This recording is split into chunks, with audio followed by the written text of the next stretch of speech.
Hello everyone and welcome to what's episode 3 of my story video series.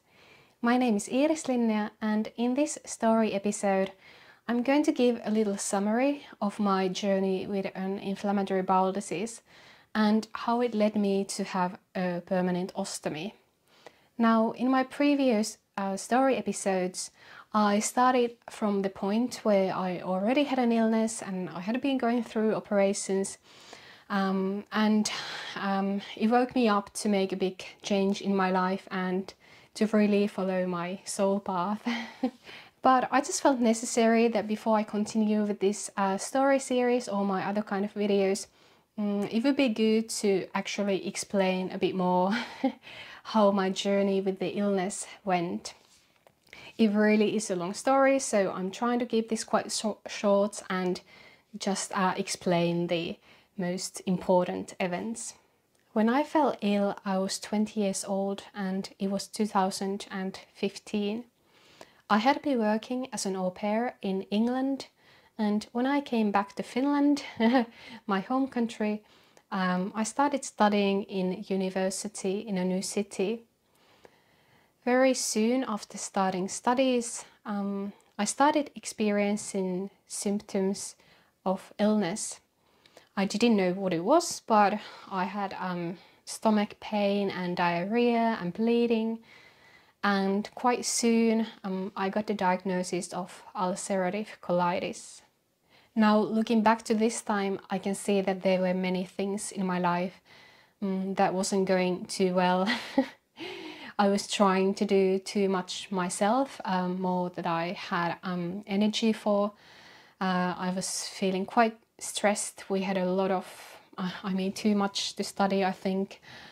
My living situation, what I was eating, how I was spending my time. I didn't do creative things, and we experienced some loss in my family, and yeah, there were just many things that wasn't too healthy at the time. And yeah, when I fell ill, it was a shock. I would have needed a lot of support, and I felt that I was left quite alone with the new illness and with everything that I was feeling.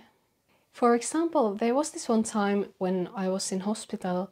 I had just been diagnosed with this new illness, and the doctors, they wanted to put me on a very heavy medication, like the same kind of medication that you would use for treating cancer.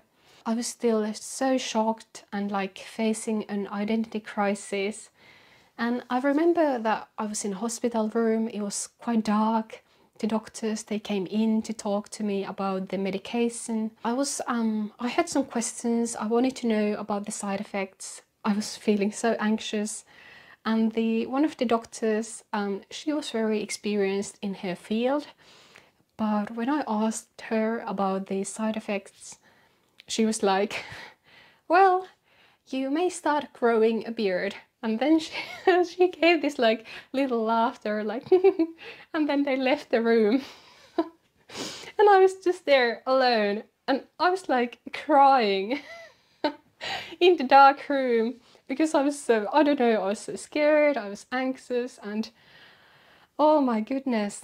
That's actually one of the reasons why I'm making content on social media and why I do what I do, because I hope that what I share can maybe help people who are in the similar situation than I was, and who maybe need support and like hope and empowerment.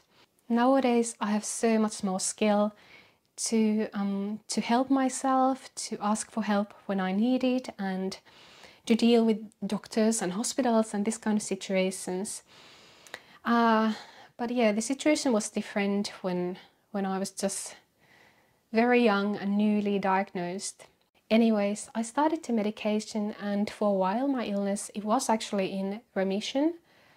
And by the way, if I'm pronouncing words here in a silly way, it's just because I'm not a native English speaker. And you know, all these medical terms, yeah, I just may pronounce something in a funny way or even just use wrong words at times, so please excuse me.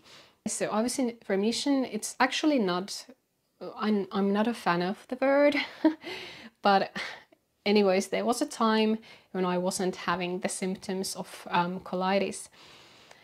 But anyways, during that time, I still had very, very bad side effects from the medication that I was taking. And yeah, it wasn't easy, as the doctor had suggested that might happen. I did start growing a little beard and some mustache and all kinds of manly hair all over my body. I lost a great deal of my hair. And I had joint pain and nausea, and yeah, it affected my mental health, also some of the meds. And yeah, some mornings I woke up and I was just feeling too sick to go to school, but I still tried to study. I think I still was trying to do much, considering how ill I was. It wasn't long after I got the diagnosis, it was 6 or 7 months or so, when I had to go back to hospital and start a new medication again. But at that time I was feeling so bad. I was in a very bad condition. I had lost almost, about 20 kilos.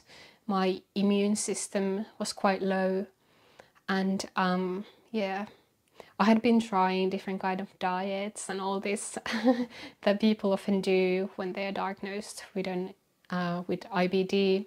After beginning with the new medication, I returned home from hospital, and I didn't have much time to be at home. Maybe it was a couple of days or so, until I got a fever. And it was nighttime. I woke up and I was shivering and I was having temperature, and I just remember I was feeling so tired. I didn't want to go to hospital. I didn't want to even call them. I was like, maybe I can wait until morning. I think it was very, very lucky that my sister was visiting me at the time. And yeah, so at night she kind of like forced me to call to the ER and then go to the hospital to get examined. And yeah, when I did that, they found out that I was having sepsis. And the sepsis, it was caused by salmonella. It's very rare to get a salmonella infection in Finland, and it remained a bit of a mystery how I got it. Later, this one lady called me and she told me that there had been a small salmonella epidemic in the area where I was living, and that my salmonella was probably from the same origin. But I was the only one who got sepsis, and it still remained a bit of a mystery, like how I ended up having the salmonella. But anyways, after this, getting this salmonella sepsis and being in hospital again, the doctors, they basically told me that no one here is going to give you any more medication, and we don't know what happens if you go home, like you might even die.